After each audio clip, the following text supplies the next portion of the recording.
O país chegou a uma situação de riscos acima da que supõe o povo. As elites omitindo-se frente aos problemas, o povo ignorando-os. Omissão do lado das elites, indiferença do povão.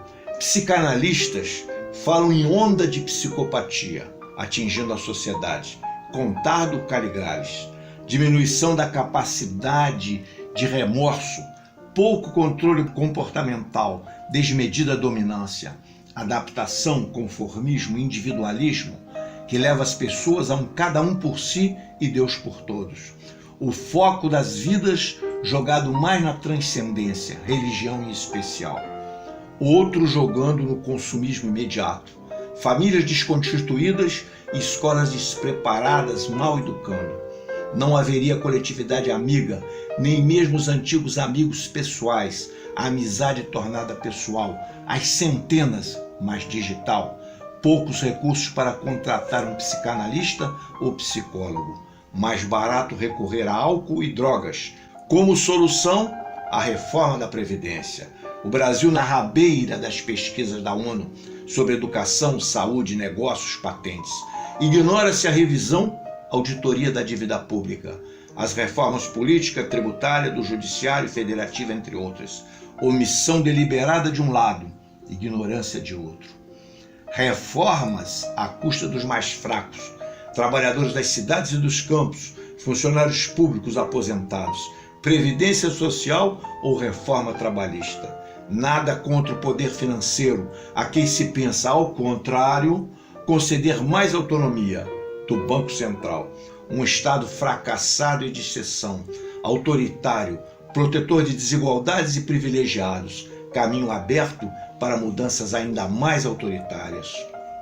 Caminho aberto para os com ligações que parecem ir de milícias a Trump, grandes empresas e financiadores internacionais, métodos modernos e digitais de propaganda, via especialistas estrangeiros como Steve Bannon. Não se vê saídas, a situação agravada pela subordinação das elites a um americanismo e imperialismo agressivo, que já mostrou há muito que não admite em suas colônias nem soberania, nem independência. Esta a desgraça do Brasil, segundo Chomsky, embora país com riquezas naturais e potencial. Isto explicitado em documentos liberados do Conselho de Segurança Nacional, EUA. O retrocesso político e social é tal que um conservador tipo Tancredo Neves torna-se origem de lições. Que os hoje no poder e os que padecem do poder lembrem suas palavras singelas. Os melhores filhos da nação souberam resistir na peleja de todos os dias, ocupando os reduzidos espaços da ação política, até que o povo inteiro, afastando o medo e recuperando o ânimo, irrompeu na força avassaladora das ruas.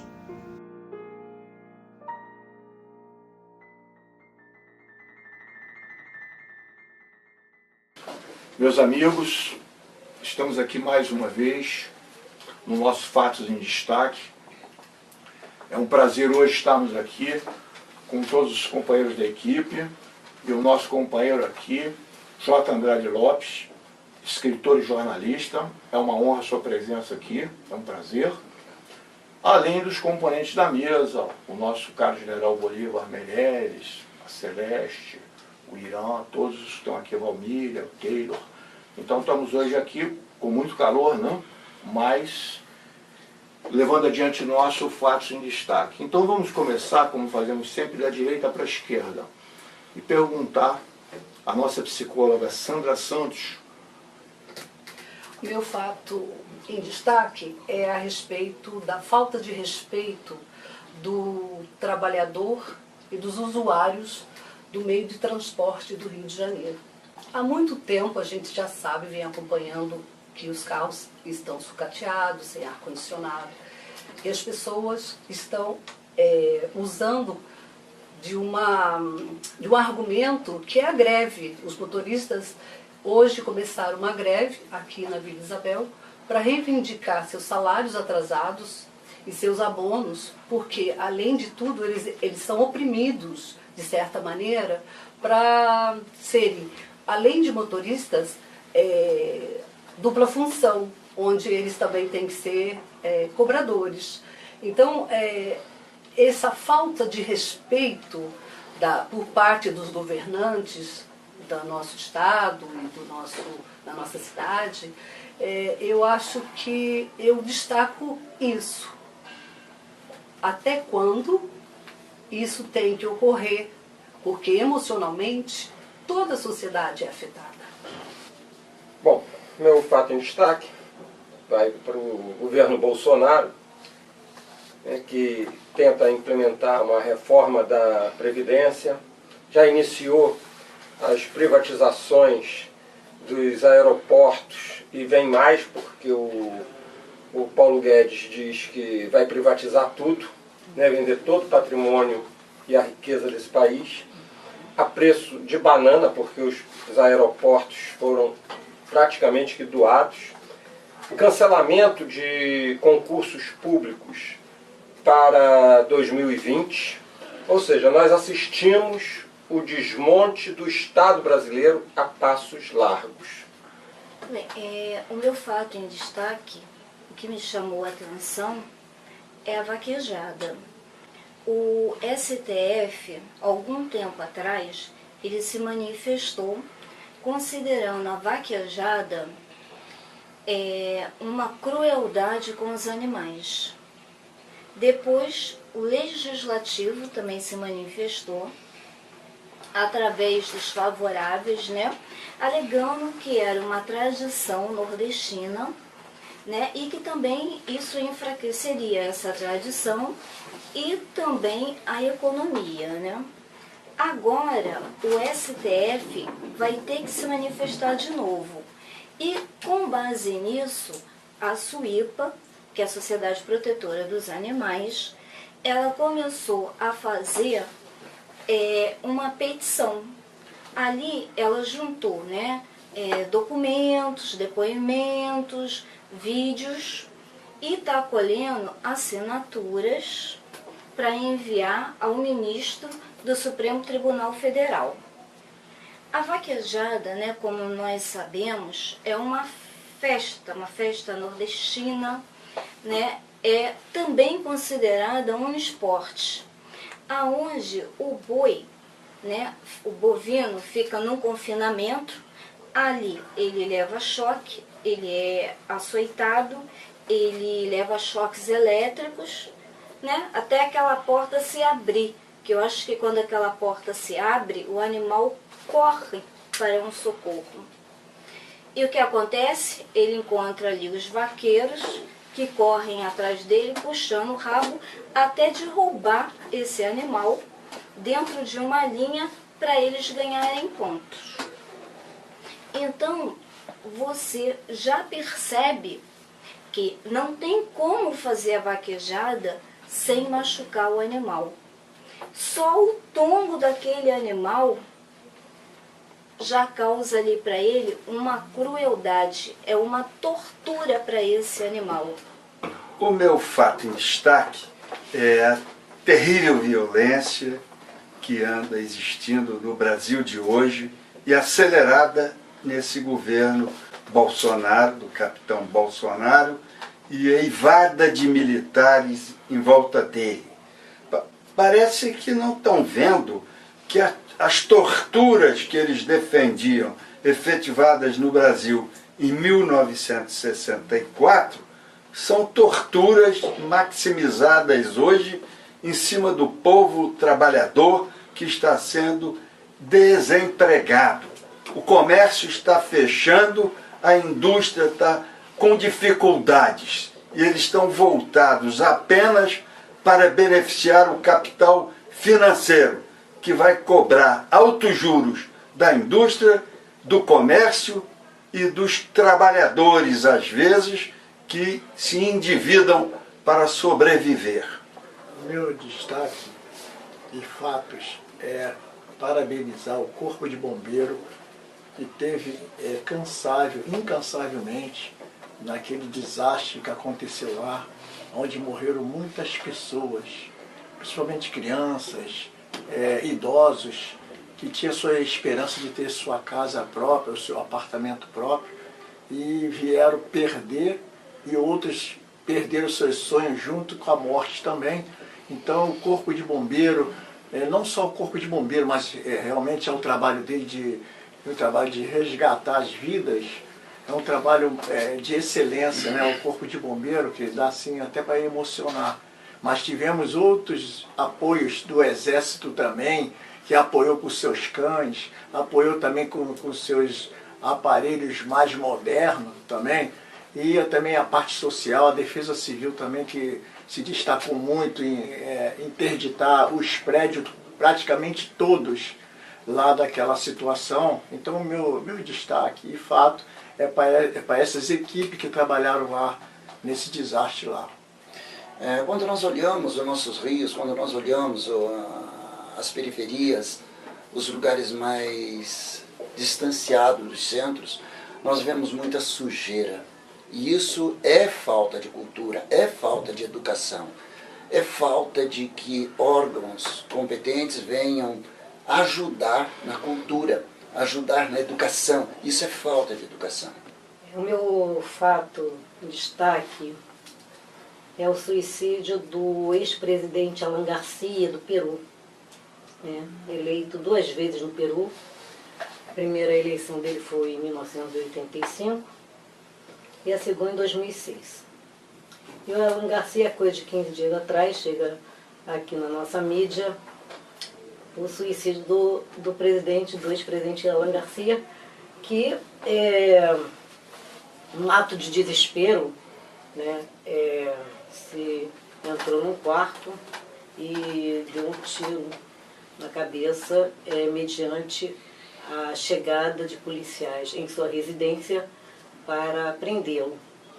Ele era acusado, suspeito de envolvimento com a empresa Odebrecht. O que eu vou dizer, né? Uma empresa que... Eu nem sei também se é bem a empresa também. Eu acho que também existe também, na verdade, uma força oculta por trás de toda essa discussão sobre o Odebrecht, né? Mas o que eu lamento realmente foi o suicídio, né? No ato desesperado do ex-presidente Alan Garcia, do Peru. Então, é lamentável realmente que essa situação da corrupção deixou um lastro de destruição muito grande nas sociedades, né? Não só brasileira, como também a gente está vendo aí na peruana e outros países da nossa América.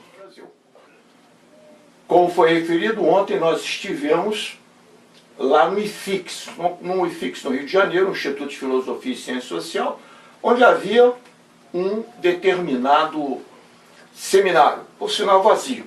Mas o que me impressionou é que na entrada do IFIX, na saída do IFIX, em cada andar do IFIX, perto das salas de aula, havia homens armados de pistolas, uma segurança armada de pistola. E eu fui aluno do IFIX há décadas, fiz 1 ano de um curso lá, não entendi que coisa é essa, porque ao que eu me lembro havia autonomia universitária, e isso era solenemente proibido. Nenhum reitor, nenhum diretório estudantil admitiria uma coisa dessa. E lá estava isso. E no meu fato em destaque é esse. Me parece que está em curso uma militarização do Brasil. Está aí numa faculdade no centro do Rio de Janeiro, uma faculdade com tradição libertária, o IFIX, ali no Largo de São Francisco, no Rio de Janeiro. E as notícias são que estão militares, outros reformados, atuando em diferentes escolas, pressupõe-se para dar ordem.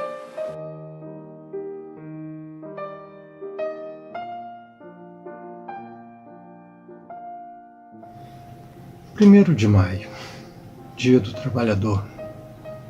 Sua origem remonta a 1886, quando diversos trabalhadores saem às ruas de Chicago, nos Estados Unidos, num protesto por melhores condições de trabalho. A resposta do Estado e da classe dominante não foi outra senão uma repressão violenta com diversos mortos e feridos. 3 anos depois, em 1889, a Segunda Internacional Socialista, reunida em Congresso, resolve aprovar, como símbolo da luta dos trabalhadores, o 1º de maio como Dia Internacional do Trabalho. No Brasil, essa data só se torna oficial em 1924. Porém, após 1930, o ditador Getúlio Vargas a utiliza para fazer propaganda de seu regime e cria a Lei do Salário Mínimo em 1940. Portanto, para os trabalhadores, para o movimento sindical, o simbolismo do 1º de maio não pode ser outro, senão o de luta, o de afirmação dos seus interesses de classe. Esse é e tem de ser o significado da data 1º de maio. Não pode ser de festa, de congraçamento, ou até mesmo de tentativa de conciliação de classes. Não. 1º de maio é uma data de luta dos trabalhadores em prol de uma sociedade em que o interesse de classe dos trabalhadores seja o hegemônico, seja o predominante, e não os interesses do grande capital.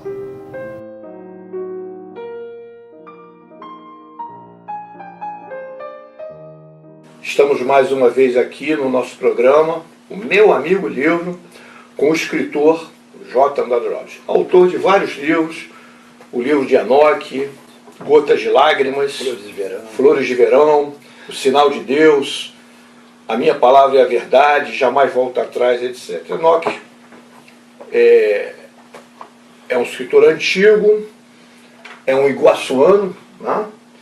Veio do Paraná. Mandaguari, um lutador. Me diga, Enoque, o que você está lançando esse livro? Gota de Lágrimas, é um dos seus vários livros, né? J. Andrade Lopes. Sim. O que você quis dizer com esse livro? É um livro de poesia. O que você quis dizer com ele? Olha, através da poesia que me movimentou sofrimento, muita luta, muita angústia, sem poder passar para os outros, sem poder...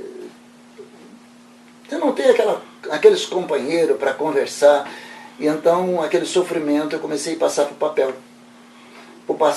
Comecei a passar e alguns amigos falaram, poxa vida, tuas poesias é muito linda, e aquilo me motivou. A escrever. Sim, me motivou a escrever. Foi motivado pelo ambiente, pelos amigos. Exatamente, alguns amigos que lia, não muito lindo, e aquilo me motivou a eu lançar o meu primeiro livro, que foi Flores de Verão, 1985. Mas você não teve um problema que os escritores normalmente têm, que é a dificuldade de edição. Mas você é formado também em filosofia, teologia, é jornalista, então é uma pessoa com uma formação.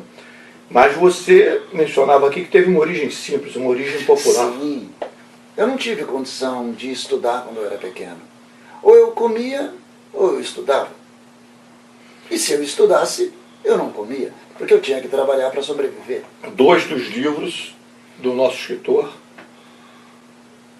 J. Andrade Lopes, Gotas de Lágrimas, o que estamos falando, e o livro de Enoque. Você, qual a poesia que definiria você melhor?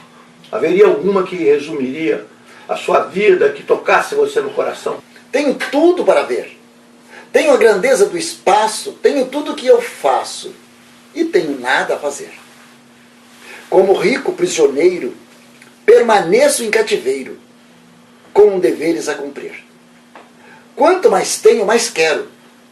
E não posso mais ser sincero. Da verdade vou fugir. Muito bom. E você Como é que o que o levou a escrever poesia? Dor, Dor, dor, sentimentos. angústia, tristeza. Então você se considera um homem sofrido. Olha, se eu contasse minha história, você daria um filme. Porque também todo poeta, ele é poeta através de sofrimento. Nenhum poeta se torna poeta por grandezas próprias na riqueza, não. A verdadeira poesia, ela sai da tua alma, ela tem que sair do teu coração, ela tem que sair do teu, lá da profundeza. Aí sim sai poesia. Meus amigos, nós estivemos aqui com o poeta, escritor, teólogo, J. Andrade Lopes, nos mostrando belos livros, vários livros, ele tem 7, 8 livros publicados, e aqui o Gotas de Lágrimas. E trata-se de um poeta da Baixada Fluminense, um poeta de Nova Iguaçu. Então merece toda a nossa consideração, todo o nosso respeito. E importante, né, que possamos divulgar poetas daquela área, da nossa Baixada Fluminense. Quer dizer, o povo, os rincões mais duros da vida brasileira, mais pobres, produzem livros como Gotas de Lágrimas, poetas como J. Andrade Lopes e fatos positivos na vida brasileira tão dura atualmente. Nós temos aqui um livro, Gotas de Lágrimas, como usualmente fazemos, doado pelo poeta para ser sorteado entre aqueles que escreverem para o nosso programa. Então aqueles que escreveram, o primeiro que escrever para o nosso programa, Caminhando Jornal TV, receberá este livro, Gotas de Lágrimas, do poeta J. Andrade Lopes.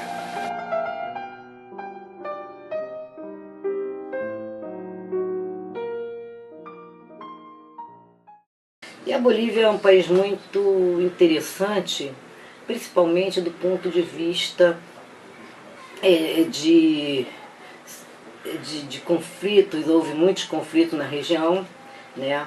E num desses conflitos na Bolívia, né, em guerra, né, um conflito em guerra, ela se confronta com o Chile. Nesse confronto, o Chile vence essa guerra, né, e nessa situação a Bolívia, infelizmente, perde o litoral. E aí a situação da Bolívia fica bastante difícil, porque o litoral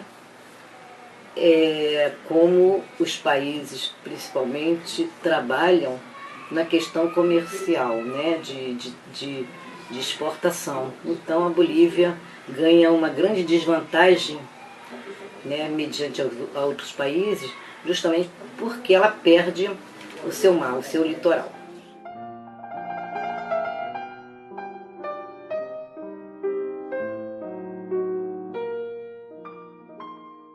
O que é a Emenda Constitucional 95 de 2016 e qual o seu impacto no orçamento primário?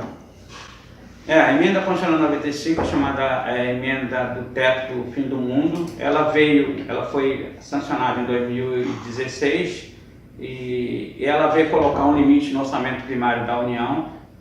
Para quem não sabe, o orçamento da União é dividido em duas partes. Nós temos aqui a parte amarela, que é o orçamento não primário, onde está toda a dívida pública, o orçamento financeiro, e do lado de cá todo colorido é o orçamento primário da União, onde está o Estado brasileiro. Então o Brasil que eu saiba, um dos poucos países do mundo que colocou na sua Constituição limite para o orçamento primário, que é o Estado brasileiro, as políticas públicas, e liberou totalmente o orçamento não primário, dívida pública. Então, em 2018, por exemplo, nós pagamos mais ou menos 1,65 trilhão de serviço da dívida, que é juros e amortização, e a previsão para 2019, na lei orçamentária anual, será de 1,4 trilhão. Então, se o país está quebrado, como é que pode aumentar um pagamento de dívida em torno de mais de 400 bilhões? E além disso, nós podemos ver aqui nesse gráfico que nós temos as grandes fatias do orçamento geral da União, e uma das principais fatias que tem é exatamente a Seguridade Social. A Seguridade Social é formada por um tripé: Previdência, Saúde e Assistência, somado dá em torno de 31% do orçamento geral da União. Nós estamos falando aqui de quase 1 trilhão. Por isso, a necessidade de captura do orçamento da Seguridade Social, apartando principalmente a questão da saúde e da Previdência, transformando a Previdência Social numa previdência de capitalização individualizada, onde o trabalhador está sujeito aos humores do mercado. E ao mesmo tempo nós temos aqui uma outra tabelinha mostrando que 15 itens do orçamento geral da União somados não dá 2%. Nós estamos falando aqui de agricultura, transporte, ciência, tecnologia, gestão ambiental e outros, né, somados não dá 2%. Então, pouco mais de 41 bilhões significa esses 1,94% do orçamento geral da União. Então, por conta disso, o Estado brasileiro está sendo capturado e sendo entregue ao Estado privado neoliberal, né? Então, aquele papel do Estado, que é cumprir a Constituição nos seus projetos sociais e assistenciais, eles estão definhando num projeto de ultraliberal que foi instituído principalmente a partir da década de 90, que agora está sendo implementada por esse governo e por todos os outros governos que antecederam, que ajudaram de uma certa forma a implementar esse projeto. E além disso nós temos as mentiras, o sofisma que está sendo colocado na grande mídia. Uma delas é que o país está quebrado. Como é que pode um país estar quebrado se nós temos hoje um saldo na conta única do Tesouro de 1 trilhão e 200? Conta única do Tesouro é todo o orçamento primário da União que não foi executado, a sobra desse orçamento ele vai para essa conta única do Tesouro. Nós temos mais 392 bilhões de dólares de uma reserva cambial. Se você multiplicar por 3,8, nós estamos falando aqui de mais de 1 trilhão e 400. E além disso, nós temos mais de 1 trilhão e 200 nas chamadas operações compromissadas. Então, dinheiro esterilizado da economia, somado a essas três fontes que eu citei aqui, nós temos aí quase 4 trilhões de saldo hoje à disposição do Tesouro Nacional. Como é que pode alguém ter um saldo de 4 trilhões à disposição do país, da estrutura do país, da melhoria da qualidade de vida, dizer que está quebrado? Se não houver essa reforma da Previdência, qual é o prejuízo para a sociedade? O governo vem falando, na realidade, não é nem de reforma da Previdência, ele vem falando de uma nova Previdência. É uma quebra de regime, você sai de um regime solidário e contributivo para um regime de capitalização individual, que você sabe quanto paga, mas não sabe se vai receber e se receberá no futuro.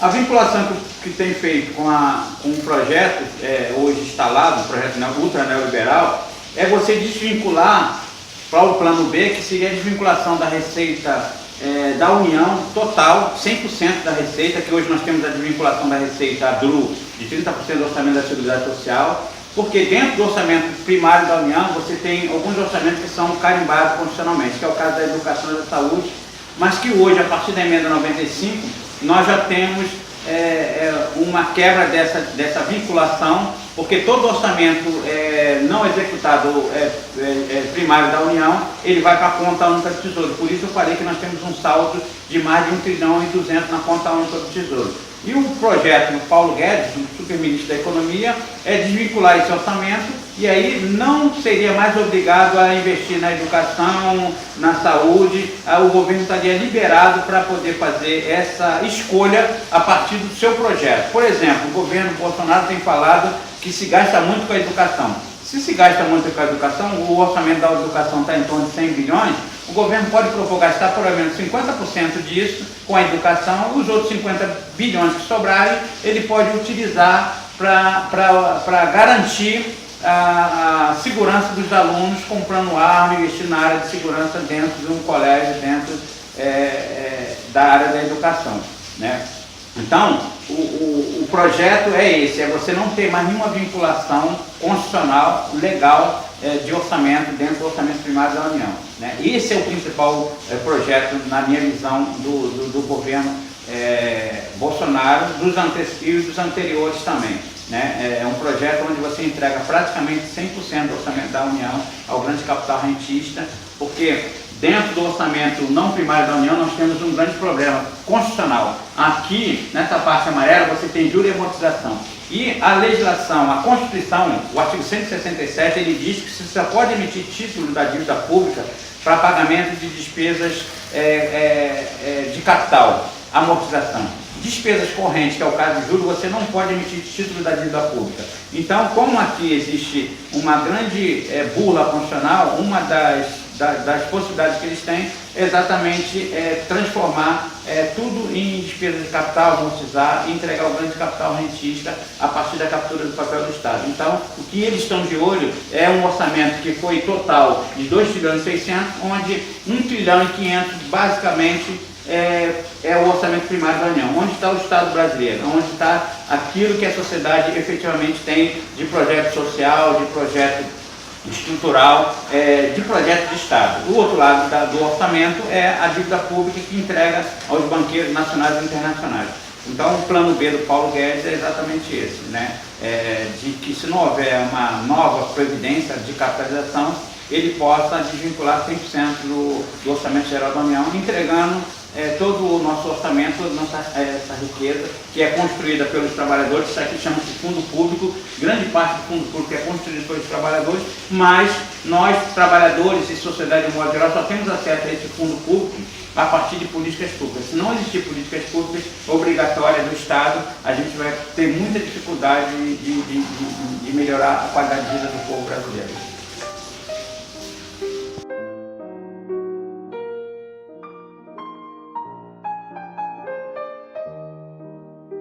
Alô, amigos do Caminhando Jornal, da TVC do Rio de Janeiro.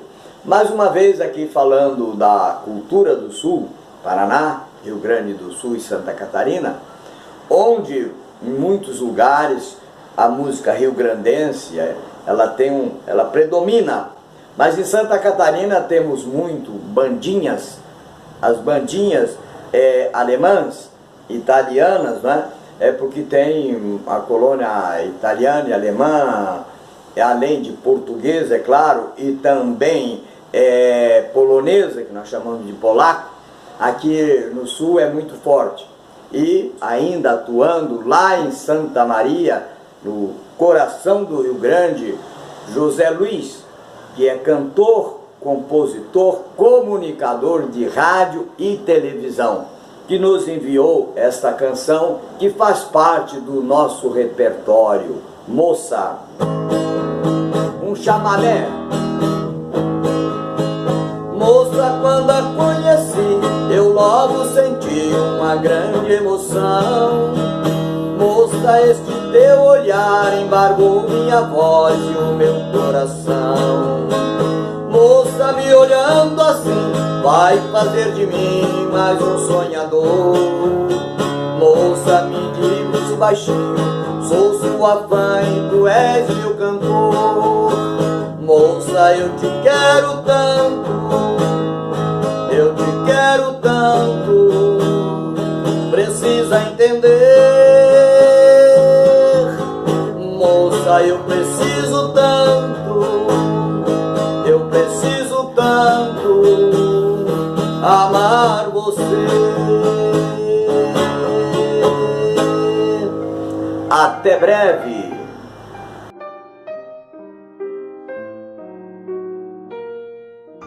Aquele movimento todo que nós assistimos em 2013 e 2014 nas ruas, aquelas passeatas pelo Passe Livre em 2013, lembram? O que nós assistimos ali? Nós assistimos ali o surgimento de alguns movimentos aparentemente democráticos e casuais, quando na verdade não foi bem isso que aconteceu.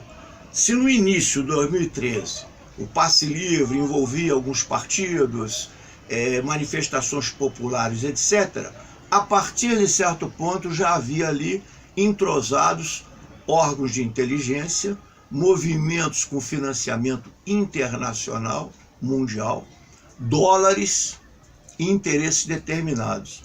Inclusive aqueles movimentos que inicialmente eram democráticos e populares, tendendo à direita e até à extrema-direita. Quem observou aqueles movimentos de perto deve ter visto que a certa altura já se falava em violência, intervenção militar, ditadura e assim por diante, pregando-se abertamente a derrubada da administração de então. Exemplo disso específico, vejam, por exemplo, o movimento do chamado Brasil Livre, que na verdade é ligado a um outro movimento, que é o chamado EPL, Estudantes pela Liberdade. Esse movimento EPL, Estudantes pela Liberdade, vai desdobrar-se no movimento Brasil Livre, através de uma série de entrosamentos com esses líderes, muitos dos quais terminaram agora na Câmara dos Deputados. E aonde vai isso? A movimentos internacionais com financiamento estrangeiro. Exemplo desses movimentos hoje atuantes: o Instituto Liberal, o Instituto de Estudos Empresariais, o Instituto Liberdade, o Instituto Millennium, o Instituto Von Mises do Brasil e o Estudantes pela Liberdade. Todos eles unidos ideologicamente, vários deles ligados a lideranças internacionais e a outros países do mundo. Vejam o caso, por exemplo, de São Paulo, do atual governador de São Paulo. Ele pertence a uma organização e é líder de uma organização, quase que relações públicas de uma organização, com centenas de empresas coligadas, que levaram ao governo de São Paulo, em que pese poder ter havido fraudes, poder ter havido nessa última eleição, inclusive envolvendo essa famosa urna eletrônica, da qual Bolsonaro não reclamou porque foi beneficiado, mas tinha um general garantindo seus interesses junto ao STF. Apesar disso tudo, é incontornável que houve um crescimento de uma nova direita muito bem articulada e que está aí pagando para ver e apostando na continuidade de uma luta ideológica radical, em sua vitória e no aprofundamento das medidas neoliberais no Brasil. Ou seja, privatizações, diminuição do papel de Estado, etc. Fazendo de conta que não sabe que quem tem utilizado o Estado brasileiro nas últimas décadas é precisamente essa direita, essas grandes empresas, todas que vocês conhecem, Odebrecht, Gerdau, estão todas envolvidas nisso tudo, com ligações internacionais. Portanto, há uma distorção da realidade e uma imensa manipulação da opinião pública, contando-se para isso com quase toda a grande mídia envolvida nessas manobras, porque dependente do financiamento, da propaganda dessas grandes empresas nacionais e estrangeiras. O tema é amplíssimo, sugiro que pesquisem a nova direita no Brasil, haveria muitos outros aspectos, mas já fomos longe demais e ficamos por aqui.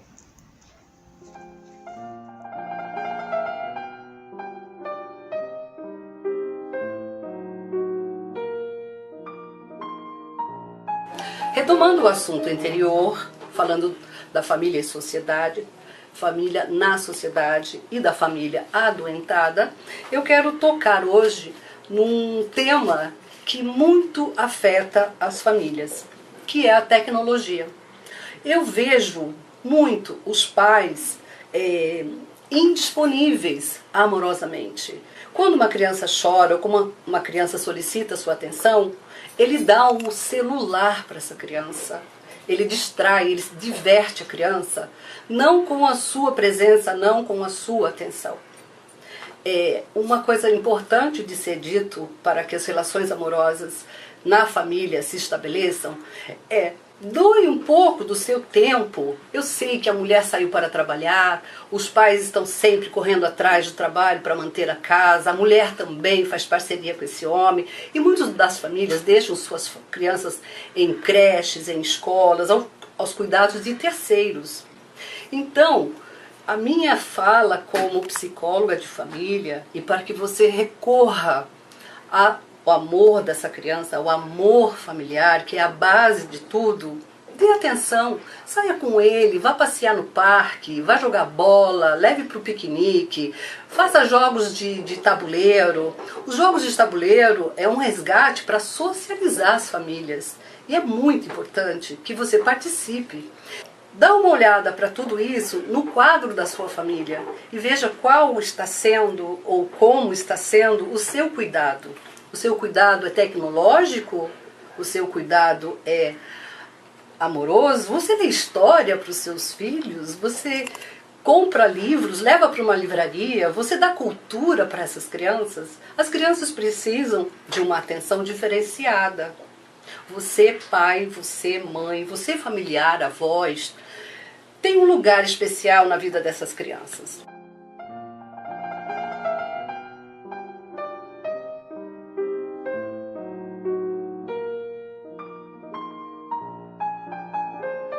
O Olavo de Carvalho, esse falso filósofo, né, que mora nos Estados Unidos, mas que influencia algumas cabeças, como a do filho do Bolsonaro, a dele próprio, e esse choque que vem atuando em cima do núcleo militar ligado ao Bolsonaro, né, ao capitão Bolsonaro. E o equilíbrio desse jogo, quer dizer, principal é o vice-presidente, aí o Mourão, se colocando às vezes em contraponto. Esse Olavo de Carvalho chega ao ponto de dizer que o Mourão é comunista, quer dizer, o que exatamente ele não é, que o Mourão é uma pessoa de direita, assim como o Bolsonaro e assim como o Olavo de Carvalho, que vem dando essas prendas a participarem do governo, tipo esse ministro das Relações Exteriores que vem dizendo que o nazismo é de esquerda, que o buraco do ozônio é coisa de comunista, não é? Essas coisas esquizofrênicas que vêm sendo colocadas. Na realidade, Mourão, Bolsonaro, Olavo de Carvalho é o mesmo grupamento conservador que assumiu o Brasil hoje. É um governo, embora eleito, nem no golpe, não é? Porque impediram a maior liderança popular de ser candidato, e ele assume. E vamos tocando com essa ministra das mulheres também, que diz que viu Jesus Cristo na goiabeira, não é? E que o mundo é uma pizza. Nós estamos vivendo um ponto de alta caminhada para trás, não é? Contra a teoria de Darwin, não é? Eles estão se colocando, né? Reinventando esse criacionismo absurdo que está aí. Essa é a questão, os militares que estão envolvidos nisso, sempre o pensamento são pensamentos filosóficos, reacionários, e hoje esses militares não defendem nem os interesses da nação. Eles vêm seguindo aquela cartilha do Golbery, do Couto Silva, lá em 52, entrega tudo para o império, não é? Para o imperialismo norte-americano, para salvaguardar o Brasil do comunismo, um comunismo retardatário que eles estão. Nós não estamos vivendo em Guerra Fria.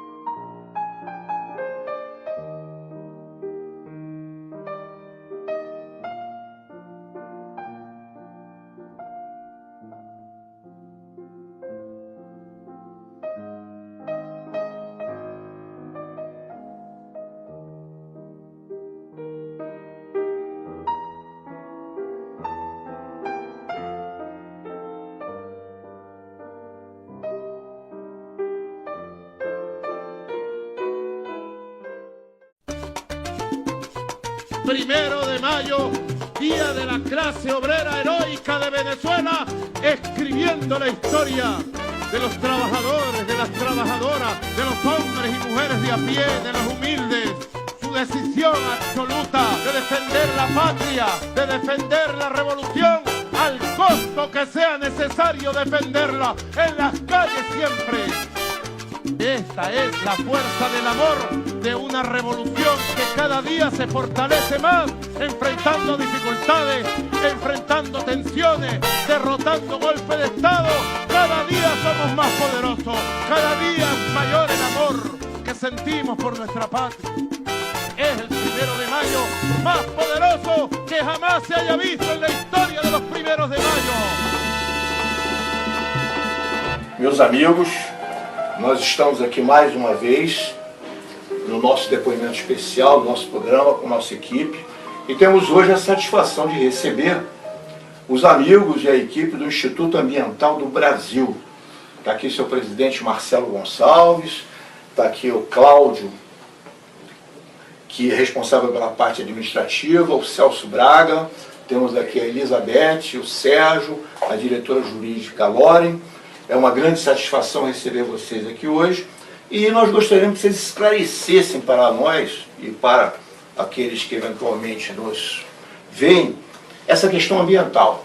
Então, eu deixaria ao Marcelo uma explanação inicial, Marcelo, que é o presidente do Instituto. Hoje nós estamos trabalhando muito dentro da sustentabilidade.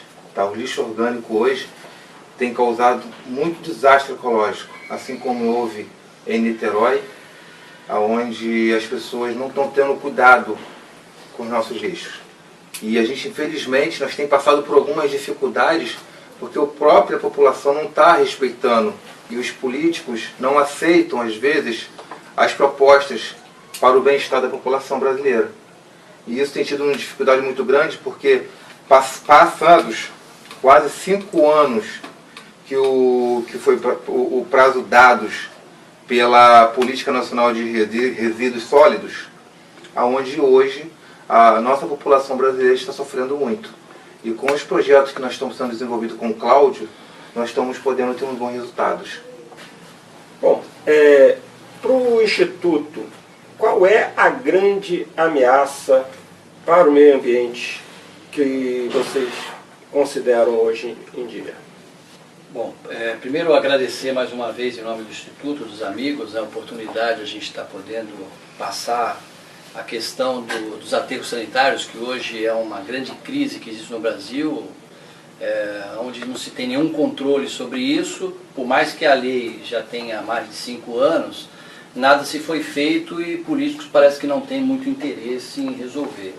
Então, o projeto do biogás, na verdade, é uma geração de energia renovável, né, que a gente vai estar se utilizando do próprio lixo, né, onde vai ser feito um aproveitamento que é em torno de 40%, que é a média que se fala do que é coletado hoje nas grandes cidades, para que a gente decomponha isso num formato de geração de energia elétrica e aonde também tenha a oportunidade de fazer o processo seletivo de lixo, que hoje não existe em muitas cidades. E tudo que se tentou, eu acho que hoje em torno de 1% é o que se consegue chegar, que é a separação do plástico, do vidro, do metal, e onde as associações que são criadas de catadores, infelizmente, também não se vai adiante.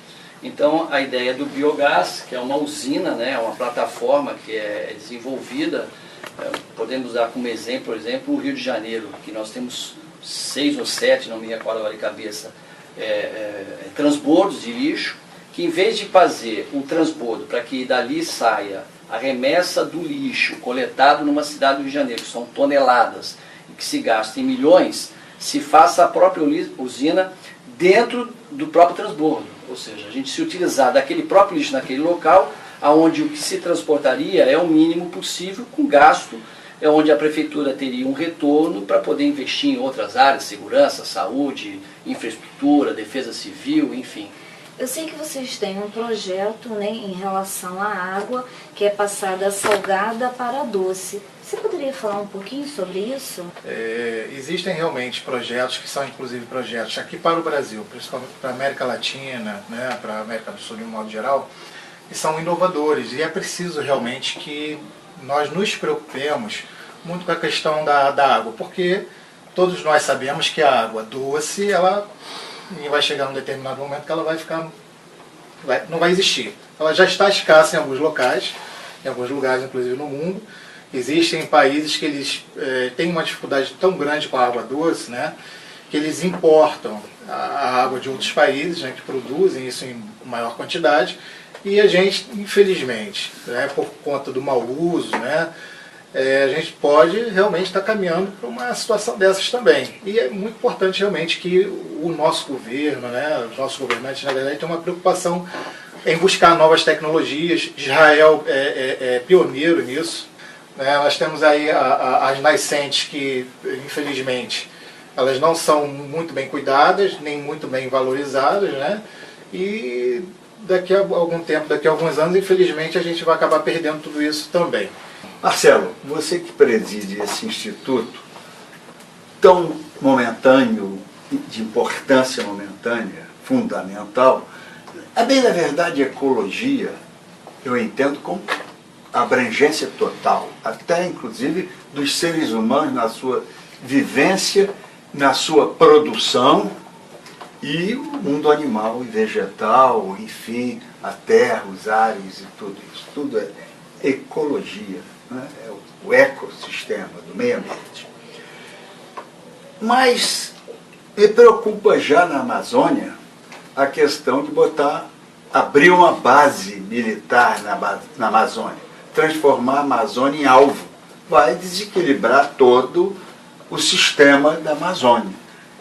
E agora, recentemente, a mídia toda está dando que o senador Flávio Bolsonaro, que está envolvido aqui com as questões do Queiroz, aqui no Rio de Janeiro, essas questões todas, que ele apresenta um projeto aumentando o uso do ambiente, das florestas, para os empresários, os grandes empresários.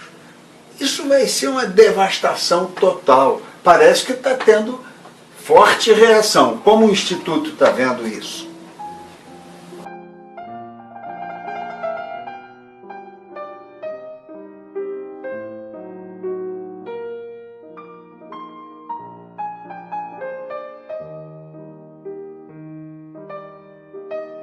Qual é a sua dica, Bolívar? A minha dica vem lá de trás também. Eu dou a dica de se ler Castro Alves, O Navio Negreiro, porque o Brasil está sendo transformado num grande navio negreiro moderno.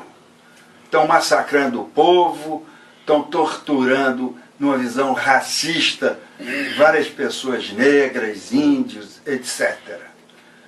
Então precisamos do grito de Castro Alves naquele tempo, apelando para a natureza. Ó mar, porque não apagas com a esponja de tuas vagas do teu manto este borrão? Astros, noites, tempestades, rolai das imensidades, varrei os mares, tufão. Celeste, sua dica. A minha dica é para as pessoas que gostam de futebol, né? Conhecer o Museu do Maracanã. As visitas são diárias, em hora, e lá dentro você tem a oportunidade de conhecer, né? O vestuário, o campo, né? O mural da fama, né? Então tem a visita guiada, que você pode escolher, né? 65, 632, a não guiada 55 e 627. Então a minha dica é essa, para vocês conhecerem o Museu do Maracanã, que vale a pena. E a sua, Irã? Bom, a minha dica vai para o lazer. E, como não poderia deixar de ser também, 0800.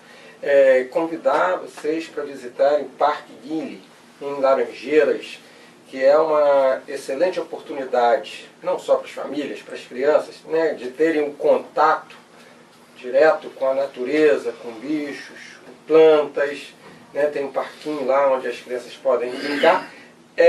Tem também a oportunidade de observarem o projeto do Lúcio Costa, que construiu ali os prédios residenciais. É uma dica excelente para quem quer passar uma boa manhã ou uma boa tarde ali. Sandra, sua dica. A minha dica também é 0800. Vai ser no Parque da República, no Museu do Catete, que vai acontecer agora no sábado de maio, 4 de maio, que é um encontro de arte-terapia. Vão ser oficinas de arte-terapias para todas as pessoas de todas as idades. Se você quiser entrar em contato com a arte e com o artista que vive em você, vai lá, aproveita, é uma boa dica. Para você, Mauro, qual é a sua dica? A minha dica, apesar de toda a poluição do mar e tudo, é simplesmente, no final de tarde, resolver-se dar uma volta no calçadão de Copacabana, mesmo nesse leme tão condenado. Naquela ponta ali tem um banco onde a Clarice Lispector costumava sentar e descansar, e você tem ali ainda a beleza do mar, uma brisa suave, e o calçadão ainda é um descanso também gratuito que se pode ter ali. Então a minha dica é, no final de tarde após o trabalho, fazer um sacrifício, ir a Copacabana e andar por aquele calçadão, pelo leme ali, quietinho, pensando nas coisas. Ainda tem umas barracas ali com alguma música, baratinho, paga R$5 para ouvir, e a gente sai dali um pouco recalchutado de tanto sofrimento no dia a dia, que é hoje o Rio de Janeiro. E agora, Valmíria, a sua... A minha dica também é 0800, é a volta do forró, Cordel Negro, dia 7 de maio, né, a partir das 19 horas, Centro Cultural Carioca, que fica ali na Rua do Teatro, na Praça Tiradentes. E aí, Jota, qual é a sua dica? A minha dica é ler. Ler é algo muito importante para cada um de nós que quer abrir a inteligência, abrir a mente, ser mais culto, ser mais elevado. Leia. Leia todo tipo de livros. Bem, a minha dica é vocês, se puderem, visitar Guapimirim, uma cidade pequena, né? Na verdade tem 25 a 30 mil habitantes, é uma cidade assim acolhedora, que tem bastante, tem o rio e tem as cachoeiras lá, as quedas das cachoeiras. Seria muito importante vocês ir lá, é de graça também, 0800, enfim, para vocês levar e curtir com as suas famílias.